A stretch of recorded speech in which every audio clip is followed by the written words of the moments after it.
iblis. Maka tidak jauh beda sebenarnya Bapak Ibu jamaah.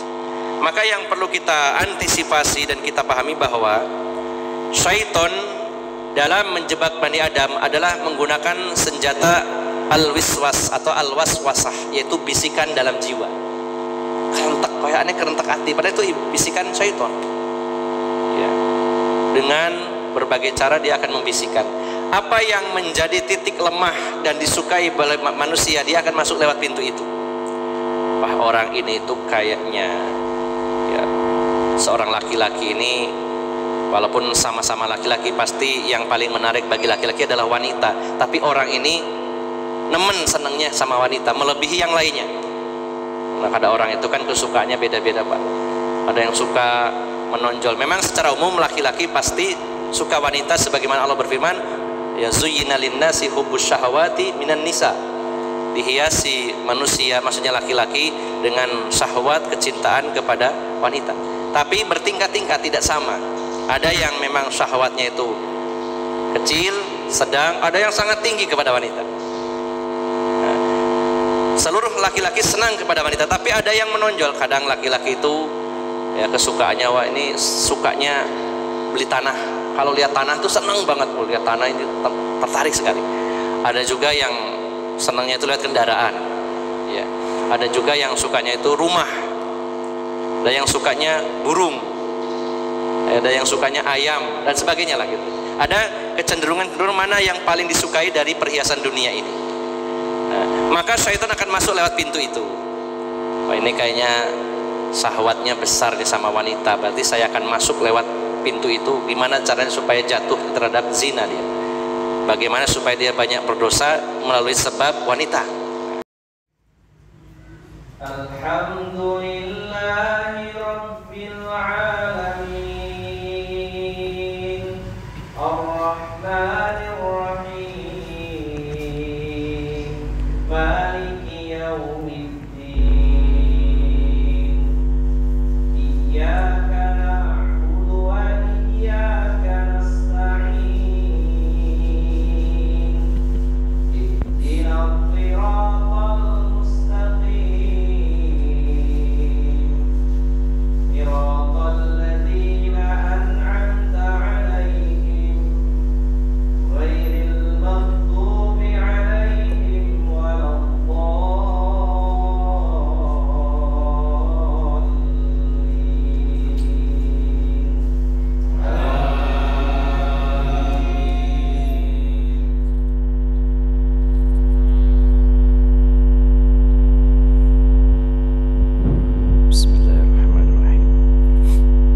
Assalamualaikum warahmatullahi wabarakatuh. Alhamdulillahi rabbil alamin wal aqibatu lil muttaqin wala udwana illa 'alal zalimin kal mubtadi'ati wal musyrikin. Wa asyhadu an la ilaha illallah wahdahu la syarika lah wa asyhadu anna Muhammadan 'abduhu wa rasuluhu la nabiyya ba'dah. Allahumma salli wa sallim wa barik ala nabiyyina Muhammadin wa ala alihi wa sahbihi ajma'in. Ya ayyuhalladzina amanu taqullaha haqqa tuqatih wa la tamutunna illa wa antum muslimun, amma ba'd. Para alim ulama, para ustadz, para sesepuh, bini sepuh yang senantiasa saya hormati, bapak-bapak dan ibu-ibu jamaah Masjid An-Nur yang dirahmati Allah Subhanahu wa ta'ala. Tidak henti-hentinya dan tidak pernah bosan kita senantiasa memanjatkan rasa syukur kehadirat Allah Subhanahu wa ta'ala. Hingga detik ini kita masih diberikan umur dan kesempatan oleh Allah Subhanahu wa ta'ala untuk menambah kebaikan-kebaikan, untuk menambah ketaatan kepada Allah, untuk menambah ibadah kepada Allah Subhanahu wa ta'ala yang menjadi bekal kita menghadap Allah Subhanahu wa ta'ala. Bapak Ibu jamaah sekalian yang dimuliakan Allah Subhanahu wa ta'ala, khususnya setiap subuh hari Kamis kita bersama-sama mengkaji salah satu kitab yang ditulis oleh seorang ulama dari sekian banyak kitab-kitab yang ditulis oleh para ulama. Kita senantiasa dalam beragama ini merujuk kepada dalil, yaitu kepada Al-Quran dan Sunnah Nabi Sallallahu Alaihi Wasallam. Kehadiran para ulama membantu kita, memudahkan untuk memahami Al-Quran dan Sunnah Nabi Sallallahu Alaihi Wasallam. Ketika kita membaca satu ayat Al-Quran lalu membaca terjemahannya tanpa ada bantuan dari penjelasan para ulama tafsir atau para ulama yang ahli di bidangnya, maka kemungkinannya adalah yang pertama, kita hanya memahaminya secara tekstual saja. Walaupun pada momen tertentu memahami Al-Quran secara tekstual itu memang ada, khususnya dalam perkara-perkara yang gaib kita tidak bisa terlalu dalam mengutak-atiknya. Namun seringkali ketika kita baca satu ayat Al-Quran kemudian kita pahami, maka yang kita pahami biasanya hanya sedikit sesuai dengan ilmu yang kita miliki. Artinya hanya apa yang tersurat di dalam ayat tersebut. Yang kedua, kemungkinannya bisa saja kita memahaminya dalam pemahaman yang salah karena sesuai dengan ra'yu kita, sesuai dengan pandangan kita yang mungkin perlu belajar lebih banyak lagi. Sementara ketika sebuah ayat dijelaskan oleh para ulama secara mendetail dan mereka mendapatkannya dari guru-guru mereka, sementara guru-guru mereka juga dari gurunya sampai kepada para sahabat, sampai kepada Rasulullah Sallallahu Alaihi Wasallam, maka akan banyak mutiara-mutiara hikmah yang terpendam yang akan dikeluarkan dari ayat-ayat yang dijelaskan itu. Sebagai contoh gambarannya, sebuah kisah yang ditulis oleh para ulama tentang kisah kunjungan Imam Asy-Syafi'i ke rumah Imam Ahmad bin Hanbal. Imam Asy-Syafi'i berguru kepada Imam Malik dan Imam Malik merasa sangat takjub dengan kecerdasan Imam Syafi'i, karena ketika datang ke Madinah bersama ibunya diantar ke rumah Imam Malik, maka Imam Syafi'i menghafal dengan sangat lancar kitab Al-Muwatta yang ditulis Imam Malik. Kemudian beliau berguru kepada Imam Malik. Maka Imam Syafi'i ketika tumbuh dewasa dan menjadi ulama yang sangat kondang, ulama yang menjadi rujukan banyak ulama lainnya dan kaum muslimin, sehingga kehadiran Imam Syafi'i selalu dirindukan oleh kaum muslimin. Maka pada suatu hari ada satu event di mana Imam Syafi'i berencana berkunjung ke rumahnya Imam Ahmad bin Hanbal. Berita tentang kedatangannya sudah viral waktu itu ya, sudah heboh. Artinya kaum muslimin sangat menantikan kehadiran Imam Syafi'i dan ingin menimba ilmu dari beliau dan ingin tahu langsung seperti apa sih sebenarnya Imam Asy-Syafi'i itu. Seperti kita senang mendengar kajian ceramah seorang ustadz yang kondang, yang ilmunya sangat dalam, kemudian suatu saat diundang, kita menyempatkan waktu untuk menghadiri kajiannya dan ingin tahu seperti apa model orangnya dan sikapnya. Ini yang dialami waktu itu. Maka datanglah Imam Asy-Syafi'i ke rumah Imam Ahmad bin Hanbal, ke kampung halaman Imam Ahmad bin Hanbal, dan hampir seluruh kaum muslimin yang ada di wilayah tersebut datang menemuinya dan menerima kehadiran Imam Asy-Syafi'i. Dan mereka dalam hati masing-masing sudah mengatakan sepakat bahwa kami akan melihat seperti apa sebenarnya kehidupan Imam Asy-Syafi'i itu secara langsung, sehingga kaum muslimin saat itu memperhatikan segala gerak-geriknya ulama mereka seperti apa sebenarnya. Maka yang pertama kali ketika datang ke rumah Imam Ahmad bin Hanbal, Imam Ahmad bin Hanbal meminta tolong kepada istrinya, mungkin dibantu tetangganya, tolong disiapkan makanan yang terenak, yang enak-enak untuk menyambut kedatangan Imam Asy-Syafi'i. Maka setelah dihidangkan, dipersilakan, ternyata dan masyarakat memperhatikan waktu itu, ternyata Imam Asy-Syafi'i makan sangat banyak sekali, luar biasa, makannya banyak sekali, sehingga masyarakat yang ada di sekitarnya mengatakan, loh katanya ulama besar tapi mangannya kok akeh, ulama besar tapi makannya luar biasa banyaknya ini. Dicatat oleh mereka ya. Jadi catatan penting bagi masyarakat waktu itu. Kemudian bagaimana di malam harinya, orang-orang mencari tahu terus ya, karena ingin tahu sebenarnya bagaimana sih ibadahnya Imam Syafi'i itu. Maka setelah sholat Isya, Imam Syafi'i masuk ke kamarnya.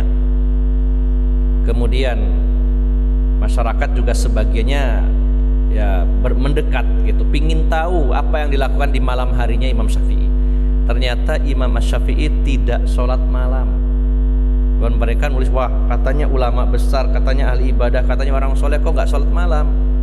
Dicatat lagi. Yang terakhir, Imam Asy-Syafi'i sholat subuh ke masjid tanpa wudhu. Dan ini orang-orang jadi heboh, ini katanya ulama besar tapi sholat subuh nggak pakai wudhu. Maka selesai sholat subuh, jamaah bertanya kepada Imam Ahmad, Imam Ahmad tolong tanyakan ya, ada 3 perkara yang membuat kami ini merasa ada ganjalan. Katanya Imam Syafi'i itu orang yang soleh, katanya beliau itu seorang ulama besar, ahli ibadah, tapi kami menemukan satu, makannya banyak, yang kedua tidak sholat malam, yang ketiga sholat subuh tidak wudhu. Tolong ditanyakan. Maka ditanyakanlah oleh Imam Ahmad bin Hanbal 3 perkara tersebut. Maka Imam Asy-Syafi'i minta izin naik mimbar untuk menjelaskan kepada masyarakat karena diminta. Kemudian beliau mengatakan, wahai kaum muslimin yang saya cintai, yang pertama, mengapa saya makan banyak? Alasan saya adalah karena saya yakin seyakin-yakinnya bahwa yang dihidangkan oleh Imam Ahmad bin Hanbal adalah dari harta yang halal, harta yang penuh barokah. Beliau seorang ulama besar, nyuguhi saya, maka saya maksimalkan untuk saya makan. Saya ingin makanan-makanan ini tumbuh dalam tubuh saya dan menjadi bekal saya untuk ibadah kepada Allah dan mencari ilmu. Saya tahu betul bahwa yang ngasih makan saya seorang ulama besar yang soleh, yang saya yakin hartanya barokah, sehingga kesempatan saya untuk makan yang banyak dengan makanan-makanan yang halal dan barokah. Ini yang pertama. Kemudian yang kedua, saat malam hari saya tidak salat malam karena memang setelah Isya sampai subuh saya tidak tidur. Saya memikirkan satu ayat dalam Al-Quran, memikirkan, merenungkan, mencari tahu, mencari referensi sebenarnya maksud ayat ini apa. Semalaman saya mempelajari satu ayat Al-Quran supaya bisa bermanfaat bagi masyarakat saya. Kalau saya sholat malam, maka manfaatnya untuk saya sendiri, tapi saya mempelajari satu ayat Al-Quran dan saya jelaskan kepada umat, manfaatnya meluas. Inilah sebabnya saya tidak sempat sholat malam, karena saya membahas satu ayat Al-Quran semalam suntuk. Dan yang ketiga, memang saya tidak berwudu saat sholat subuh, karena waktu wudu saya sholat Isya sampai subuh belum batal. Semalam suntuk tidak batal sama sekali wudunya. Nah, satu poin yang kita ambil pelajaran dalam hal ini adalah satu ayat saja yang dibahas oleh seorang ulama itu sangat luar biasa, mendalam, dan apa yang terkandung di dalamnya akan diungkap. Disinilah kadang kita perlunya membutuhkan bantuan para ulama untuk menjelaskan ayat-ayat Al-Quran dan juga sunnah-sunnah Nabi Sallallahu Alaihi Wasallam. Sebagai contoh Bapak Ibu jamaah sekalian, pada kitab yang kita kaji setiap Kamis subuh ini, yaitu kitab Ighasatul Lahfan min Masaidis Syaiton, menyelamatkan hati dari tipu daya syaiton. Pada poin yang ketiga tentang triks iblis dan bala tentaranya, tipuan dan jebakan syaitan yang nomor 3. Nomor 1 kita sudah bahas, di mana iblis itu menjebak manusia untuk melakukan dosa. Setelah itu dia berlepas diri, tidak tanggung jawab. Yang kedua, syaitan dan kawan-kawannya selalu menakut-nakuti kaum muslimin. Pada pekan lalu kita sudah bahas. Maka yang ketiga ini ayat tentang kisah Nabi Adam dan Ibu Hawa makan buah dari pohon yang dilarang. Dan kisah ini sudah sering kita baca, sudah sering kita dengar. Namun bagaimana ketika Imam Ibnul Qayyim Al-Jauziyah rahimahullah menjelaskan ayat ini secara mendalam, baik dari sisi bahasa maupun dari sisi makna, dan juga pelajaran-pelajaran yang bisa diambil. Nah, beliau menjelaskan pada pasal yang ketiga tentang tipu daya syaitan. Beliau mengatakan, wa awwalu kaidihi wa makrihi annahu kadal abawaini bil aimanil kadhibah annahu nasihun lahuma wa annahu innama yuridu khuludahuma fil jannah. Maka jebakan iblis atau syaitan yang pertama kali dan makarnya iblis yang pertama kali adalah menjebak kedua orang tua kita, Nabi Adam dan Ibu Hawa, dengan sumpah palsunya, bahwasanya dia adalah seorang pemberi nasihat dan mengatakan bahwa kenapa Allah itu melarang Adam dan Hawa makan buah dari pohon yang dilarang itu, karena kalau makan buah itu Adam dan Hawa akan kekal di dalam surga. Di dalam Al-Quran surat Al-A'raf ayat 20 sampai 22 Allah berfirman,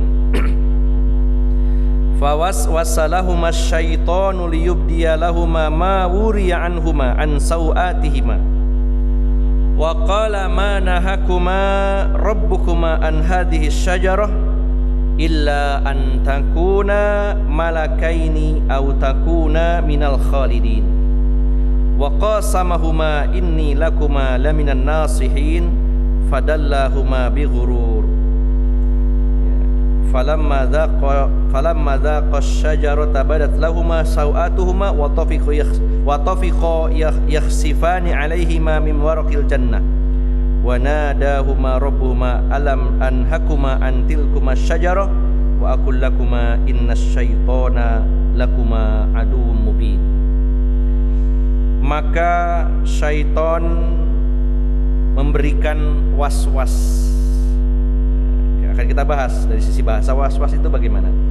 Maka syaitan membisikkan was-was kepada Nabi Adam dan Ibu Hawa.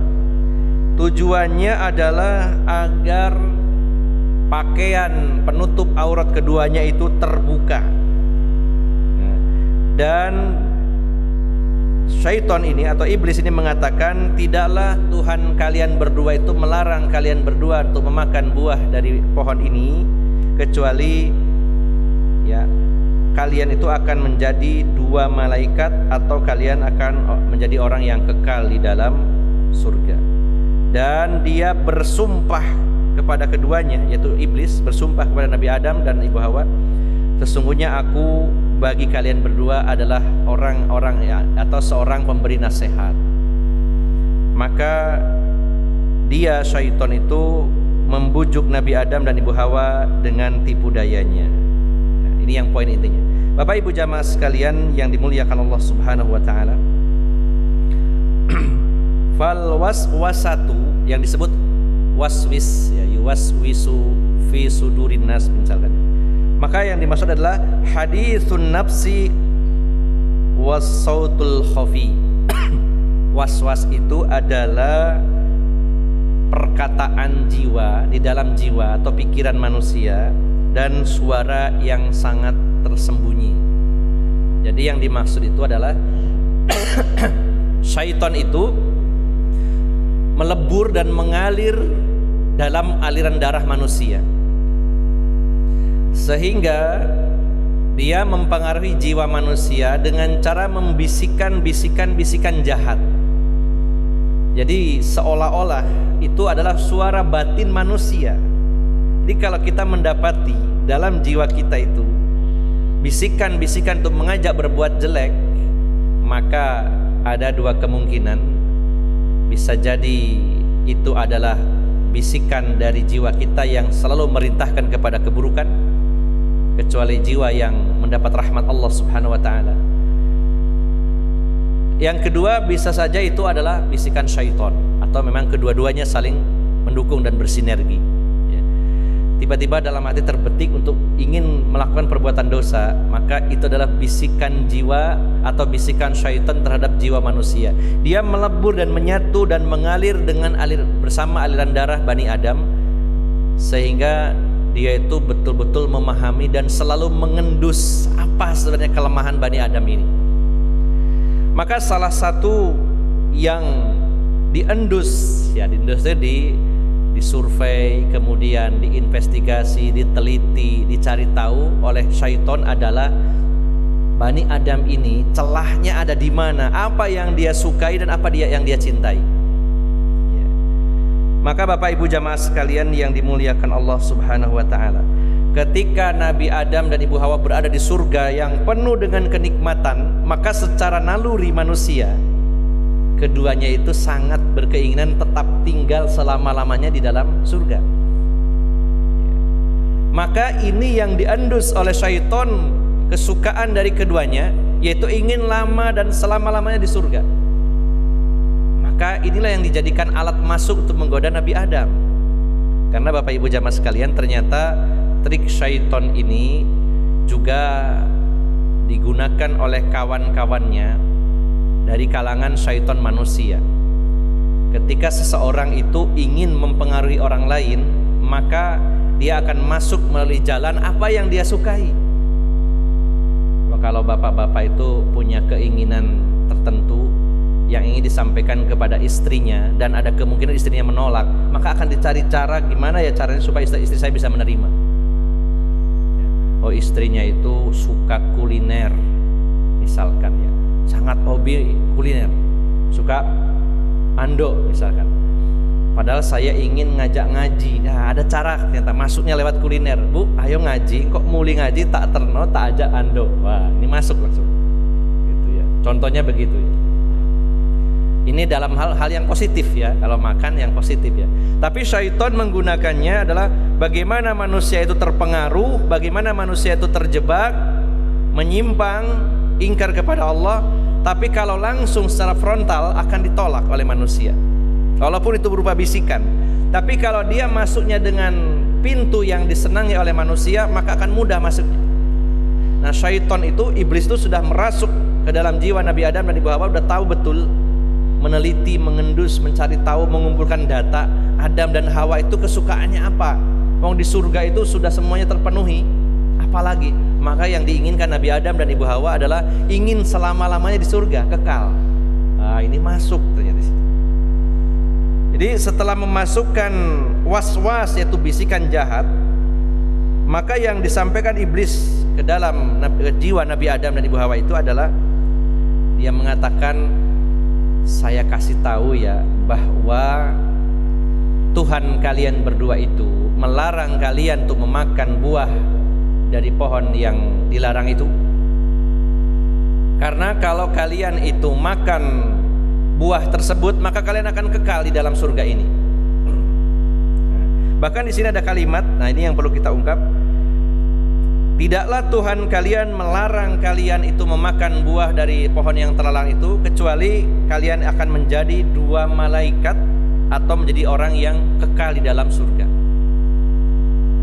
Bapak Ibu jamaah sekalian yang dimuliakan Allah Subhanahu wa taala, pendapat Ibnu Abbas, beliau seorang ahli tafsir dari kalangan sahabat, kata malakain itu lamnya dikasroh, bukan la, mala gitu, malakain. Apa bedanya? Kalau malakain itu dua malaikat, kalau malikain dua raja. Maka pendapatnya Ibnu Abbas bukan malakain tapi malikain. Alasannya kenapa? Karena Nabi Adam dan Ibu Hawa tahu bahwa malaikat itu tidak punya nafsu, tidak suka makan, tidak suka minum. Nah, bagaimana ingin kekal di dalam surga sementara nggak suka makan, nggak suka minum? Jadi Nabi Adam dan Ibu Hawa tidak pernah ada keinginan jadi malaikat, ingin tetap jadi manusia. Maka Ibnu Abbas mengganti atau mengambil kalimat malakain diganti menjadi malikain yang dimaksud, yaitu dua raja yang ada di surga. Dan ini sesuai dengan firman Allah yang lainnya dalam surat Toha, didukung oleh ayat yang lainnya dalam surat Toha ayat 120, surat 20 ayat 120. Allah berfirman, qala ya adamu hal adulluka ala syajaratil khuldi wa mulkin la yabla. Dan berkata iblis, wahai Adam, maukah aku tunjukkan pada sebuah pohon keabadian? Wah, Masya Allah. Allah menyebutnya pohon yang dilarang. Allah menyatakan, wala taqraba hadhihi syajarah fatakuna minadh dhalimin. Janganlah sekali-kali kalian mendekati pohon ini, wahai Adam dan Hawa.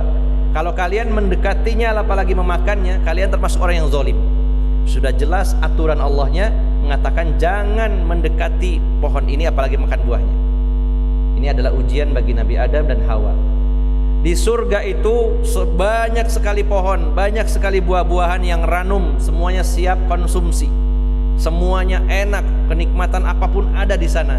Tapi ada satu larangan yang dilarang, jangan mendekati pohon ini. Kata syaitan, wahai Adam, maukah aku tunjukkan kepada pohon keabadian? Ya. Allah melarangnya, tapi syaitan memberi namanya pohon keabadian. Nah, tapi kita akan bahas nanti ini. Tapi yang kita garis bawahi adalah kalimat wa mulkin la yabla. Maukah aku tunjukkan kepadamu, wahai Adam, pohon keabadian dan kerajaan yang tidak akan pernah binasa, kerajaan yang tidak akan pernah padam. Ya, makanya senada dengan pendapat Ibnu Abbas bahwa bukan malakain tapi malikain. Yang diinginkan Nabi Adam dan Ibu Hawa adalah menjadi sepasang pemimpin di dalam surga, raja dan permaisuri. Itu yang diinginkan.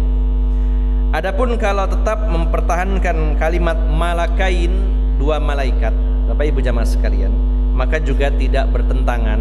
Nabi Adam menginginkan menjadi dua malaikat bersama Ibu Hawa itu bukan maknanya benar-benar jadi malaikat, tapi ingin seperti malaikat yang tidak mati. Ini yang diinginkan Nabi Adam. Maka syaitan mengendus apa yang disukai oleh keduanya, yaitu ingin kekal abadi, tidak mati di dalam surganya Allah Subhanahu wa taala. Nah, maka dia masuknya lewat situ. Hai Adam, wahai Hawa, saya beritahu ya kenapa Allah melarang kalian mendekati bahkan memakan buah dari pohon yang ini, sementara kalian dibolehkan makan buah-buah yang lain. Tujuannya adalah apa? Kalau kalian makan buah dari pohon yang dilarang ini, kalian akan kekal di sini dan Allah tidak menginginkan itu. Kemudian untuk menguatkan omongannya, syaitan mengatakan waqasamahuma inni lakuma laminan nasihin. Dan syaitan ini bersumpah di hadapan Nabi Adam dan Hawa. Bapak Ibu jamaah sekalian yang dimuliakan Allah Subhanahu wa taala, salah satu karakter orang jujur, manusia yang beriman, jujur dan baik hati, salah satu karakternya adalah lugu. Lugu di sini bukan berarti lugu bodoh ya. Jadi jangan berpikir, oh Nabi Adam kok bodoh sekali ya, Ibu Hawa kok bodoh sekali ya. Padahal bukankah Allah telah memberinya ilmu yang sangat banyak. Lugu di sini artinya apa? Kalau lawan bicaranya itu bersumpah atas nama Allah, orang-orang beriman akan berpikir, wah, dia menggunakan nama Allah yang agung, bagaimana saya tidak akan percaya? Dia menyebutkan nama Allah. Situlah kejujuran orang-orang beriman, sangat besar di hadapannya nama Allah Subhanahu wa taala. Sehingga ketika ada orang berani mengucapkan atas nama Allah, bersumpah atas nama Allah, maka bagi orang-orang beriman memiliki sifat yang jujur, lugu, dia akan mengatakan bahwa oh dia orang yang benar sampai berani bersumpah menyebut nama Allah. Kalau dia bersumpah dengan yang lain dengan alasan ini itu mungkin bisa saja tidak percaya, tapi karena keimanan seorang mukmin menyebut nama Allah ini perkara yang besar. Ini dikisahkan oleh Rasulullah SAW tentang kisah Nabi Isa alaihissalam. Ketika Nabi Isa itu menyaksikan ada di antara umatnya yang mencuri dan beliau sendiri yang tahu, maka disidanglah orang ini dan ditanyakan kepadanya, wahai fulan, kamu sudah mencuri ya? Kata Nabi Isa alaihissalam. Ini dikisahkan oleh Rasulullah SAW dalam sebuah hadis. Maka lelaki ini mengatakan, demi Allah yang tidak ada sesembahan selain Dia, saya tidak mencuri wahai Nabi Isa. Maka kata Nabi Isa, sesungguhnya aku mendustakan pandangan mataku sendiri. Ya. Ketika mata beliau melihat bahwa orang ini mencuri, tapi orang ini berani bersumpah dengan nama Allah, sesuatu yang besar, sesuatu yang agung, yang mana akhirnya Nabi Isa mengalahkan pandangannya sendiri, sehingga mengatakan, saya mendustakan pandangan mata saya sendiri. Biarlah walaupun saya kayaknya melihat, tapi saya anggap gak ada. Ya sudah, kamu tidak mencuri karena kamu telah bersumpah atas nama Allah. Makanya Bapak Ibu jamaah sekalian, bersumpah atas nama Allah itu sangat besar konsekuensinya, karena melibatkan Allah dalam sebuah urusan.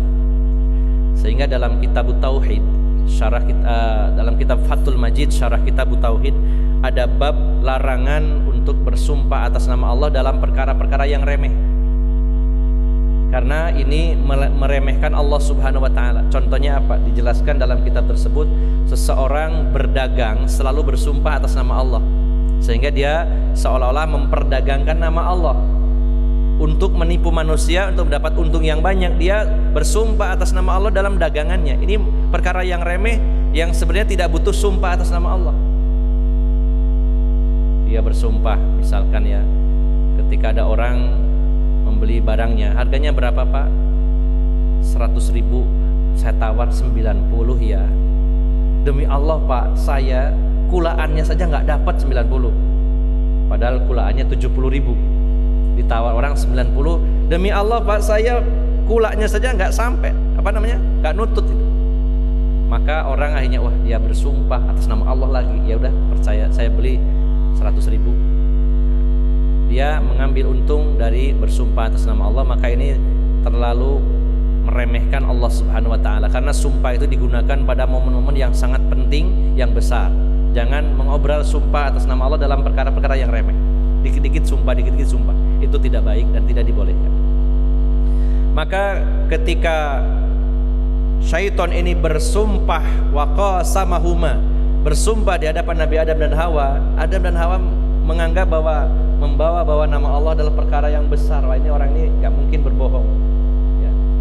Berat konsekuensinya, saya tidak menerima omongan orang yang bersumpah. Nah, kemudian Bapak Ibu jamaah sekalian, nah ini satu bentuk keunikan dalam bahasa Arab. Kalimat inni lakuma laminan nasihin, yang pertama adalah, kalau dalam bahasa Arab itu al-ma'mul ya, objek, dan ada istilah al-amil, pelaku. Maka di sini kalau ma'mul, kalau objeknya, targetnya didahulukan daripada pelakunya, maka itu menunjukkan kekhususan ya, sesuatu yang sangat serius. Ini dari sisi bahasa. Maka di dalam kalimat ini ayat yang 21, waqasamahuma inni lakuma, dan syaitan itu bersumpah di hadapan keduanya, sesungguhnya aku bagimu. Nah, targetnya dulu. Dalam aturan bahasa Arab, kalau ma'mul didahulukan daripada amil, maka ini menunjukkan pengkhususan, keseriusan yang sangat. Jadi kalimatnya bukan saya ingin memberi nasihat kepada kamu, tapi kepadamu saya menjadi seorang penasehat. Ini dalam bahasa Arab maknanya lebih khusus dan lebih serius. Nah, syaitan setelah bersumpah, dan orang beriman akan menganggap besar sumpah atas nama Allah itu, lalu objeknya didahulukan, inni lakuma, sesungguhnya bagi kalian berdua, laminan nasihin, saya ini adalah pemberi nasihat. Kemudian Bapak Ibu jamaah sekalian, yang diungkap oleh Imam Ibnu Qayyim adalah an-nasih atau jamaknya an-nasihin, ini adalah ismul fa'il. Jadi kata benda yang diambil dari kata pelaku ya, fa'il adalah pelaku, maka ismul fi'il atau isim yang berasal dari kata kerja ya. Isim fa'il ya, adalah isim bentuk kata benda yang diambil dari kata kerja. Menasehati adalah kata kerja, maka dia menggunakan nasih, penasehat. Apa maksudnya? Kalau menggunakan isim fa'il atau isim fi'il, maka ini menunjukkan dia seorang penasehat sejak lama, bukan dadakan. Jadi begini, kalau ada orang mengatakan pada saat ini saya ingin ngasih nasihat, maka ada kemungkinan ini nasihat hanya saat itu saja. Tapi kalau saya seorang penasehat, berarti dia memang ahlinya di bidang itu. Nah, yang diinginkan iblis mengatakan laminan nasihin, saya termasuk penasehat. Dalam sisi bahasa Arab ini maknanya adalah dia adalah yang memang profesinya, kebiasaannya memberi nasihat. Artinya bukan dadakan, bukan sifatnya kontemporer. Jadi Adam, saya bersumpah atas nama Allah untuk kalian berdua, saya ini adalah seorang penasehat. Ya. Maka dijelaskan oleh beliau bahwa iblis atau bangsa jin itu jauh lebih duluan diciptakan sebelum Nabi Adam, sehingga mereka lebih berpengalaman dan lebih senior. Ini dijadikan alat oleh syaitan untuk menipu Nabi Adam. Wahai Adam, saya ini lebih duluan dari kamu, dan saya kesini sebagai seorang penasehat, bukan sebagai orang yang menasehati atau ingin memberi nasihat, tapi saya sebagai seorang penasehat. Maka kalimatnya dimantapkan lagi setelah bersumpah, kemudian objeknya didahulukan, kemudian mengatakan saya seorang pemberi nasihat. Maka sudah mantaplah tipuan dari iblis ini, karena dia sudah mengutarakan alasannya kenapa Allah melarang kalian berdua makan buah dari pohon yang dilarang oleh Allah itu, karena kalau kalian makan buahnya kalian akan kekal di dalamnya. Dan aku bersumpah atas nama Allah bahwa untuk kalian berdua saya adalah sebagai pemberi nasihat. Saya nggak punya motif apapun, saya nggak punya modus apapun. Saya kesini sebagai seorang penasehat yang lebih senior, lebih dulu daripada kamu Adam. Wah, luar biasa. Fadallahuma bighurur, maka syaitan itu membujuknya dengan tipu daya. Bapak Ibu jamaah sekalian yang dimuliakan Allah Subhanahu wa taala, maka satu poinnya yang kita garis bawahi juga adalah bahwa dalam menjebak Bani Adam, dan ini juga diadopsi oleh anak keturunannya iblis, jadi sebenarnya tidak beda jauh. Karakter Nabi Adam dan Ibu Hawa turun kepada kita, dan karakter iblis turun kepada keturunannya juga. Sementara keturunan Nabi Adam, yaitu kita, digoda oleh keturunannya iblis, maka tidak jauh beda sebenarnya Bapak Ibu jamaah. Maka yang perlu kita antisipasi dan kita pahami bahwa syaitan dalam menjebak Bani Adam adalah menggunakan senjata al-wiswas atau al-waswasah, yaitu bisikan dalam jiwa. Kerentak, kayaknya kerentak hati, padahal itu bisikan syaitan. Ya. Dengan berbagai cara dia akan membisikkan apa yang menjadi titik lemah dan disukai oleh manusia, dia akan masuk lewat pintu itu. Wah, orang ini tuh kayaknya ya, seorang laki-laki ini, walaupun sama-sama laki-laki, pasti yang paling menarik bagi laki-laki adalah wanita. Tapi orang ini nemen, senangnya sama wanita melebihi yang lainnya. Nah, ada orang itu kan kesukaannya beda-beda Pak. Ada yang suka menonjol. Memang secara umum laki-laki pasti suka wanita, sebagaimana Allah berfirman, ya zuyyina linnasi hubbus syahawati minan nisa. Dihiasi manusia, maksudnya laki-laki, dengan syahwat, kecintaan kepada wanita. Tapi bertingkat-tingkat, tidak sama. Ada yang memang syahwatnya itu kecil, sedang, ada yang sangat tinggi kepada wanita. Nah, seluruh laki-laki senang kepada wanita, tapi ada yang menonjol. Kadang laki-laki itu ya kesukaannya, wah ini sukanya beli tanah. Kalau lihat tanah tuh senang banget, kalau lihat tanah ini tertarik sekali. Ada juga yang senangnya itu lihat kendaraan. Ya. Ada juga yang sukanya itu rumah. Ada yang sukanya burung. Ada yang sukanya ayam dan sebagainya lah gitu. Ada kecenderungan mana yang paling disukai dari perhiasan dunia ini. Nah, maka syaitan akan masuk lewat pintu itu. Oh, ini kayaknya syahwatnya besar nih sama wanita, berarti saya akan masuk lewat pintu itu. Gimana caranya supaya jatuh terhadap zina dia? Bagaimana supaya dia banyak berdosa melalui sebab wanita? Akan dijebak. Dia akan terus mengendus, mengumpulkan data, dan setelah mendapatkan datanya dia akan goda lewat pintu itu, di mana tidak akan ada penolakan atau sulit untuk menolak karena itu disukai. Ini adalah cara syaitan. Sehingga kita antisipasi Bapak Ibu jemaah sekalian, kira-kira kita itu suka apa dari dunia ini, dan disitu akan dijebak oleh iblis, masuknya lewat situ. Ya, hati-hati, kita antisipasi saja. Kita cek dulu jiwa kita kecenderungannya kepada apa, dan disitulah syaitan akan masuk. Itu yang pertama. Yang pertama akan menyerang dengan senjata waswasah, yaitu bisikan jiwa, dan akan masuk lewat pintu yang disukai oleh Bani Adam. Kemudian Bapak Ibu jamaah sekalian, syaitan akan menjebak manusia dengan mengganti nama-nama perbuatan dosa dan kejelekan dengan nama-nama yang indah. Bagi kita perhatikan tadi Allah berfirman dalam surat Thaha ayat 120, qala ya Adam hal adulluka ala syajaratil khuldi. Wahai Adam, maukah aku tunjukkan kepadamu pohon keabadian? Subhanallah ya. Jelas-jelas Allah mempersilakan Nabi Adam untuk memakan seluruh makanan yang ada di surga. Allah menyatakan wa qulna ya adamuskun anta wa zawzuka al jannah fakula minha ragadan haitsu syi'tuma wala taqraba hadhihi syajarata fatakuna minadh dhalimin.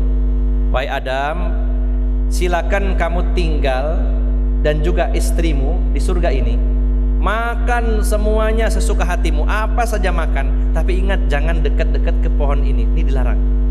Kalau kalian makan buahnya atau mendekati saja, kalian termasuk orang yang zalim. Sudah jelas sekali yang dilarang justru pohon itu. Tapi Nabi Adam ditipu oleh syaitan, dikatakan syajaratul khuld, pohon keabadian. Makanya kalau kita menyebutnya buah khuldi, ya sebenarnya kita tidak usah ikut-ikutan penamaan yang diberi nama oleh iblis.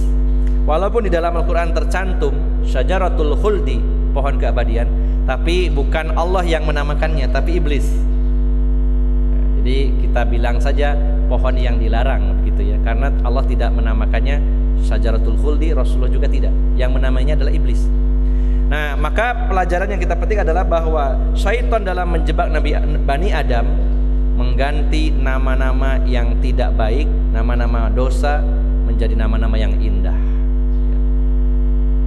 Misalkan prostitusi ya, itu walaupun dari luar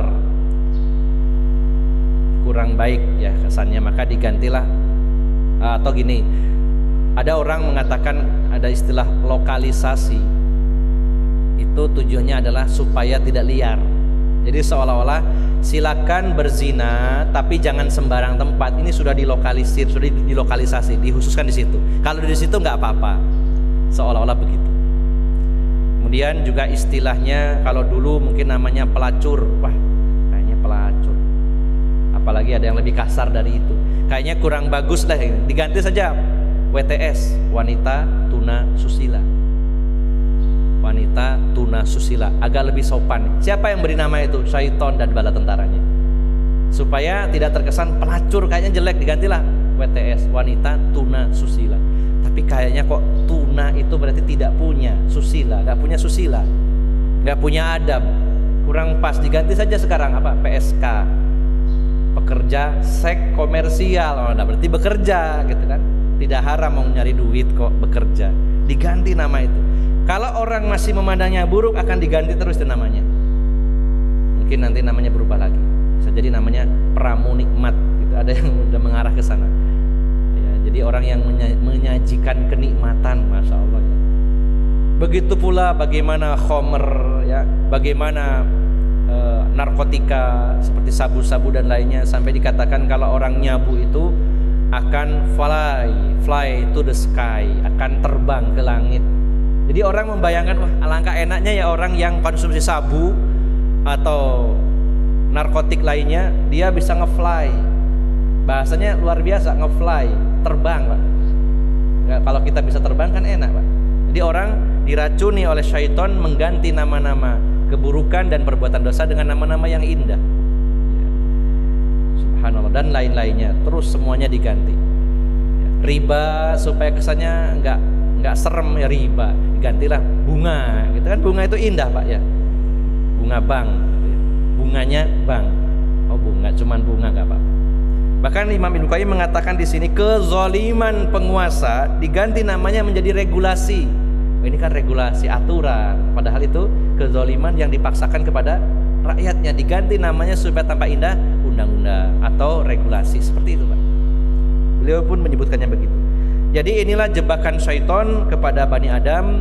Jadi kalau saya rangkum poin yang ketiga ini adalah senjata yang digunakan oleh syaitan dan bala tentaranya untuk menjebak Bani Adam adalah dengan bisikan samar dalam jiwa manusia, yang mana dia masuk lewat pintu yang disenangi manusia, lalu akan memandang atau menyebutkan atau mengganti nama-nama dari perbuatan dosa dan keburukan menjadi nama-nama yang indah.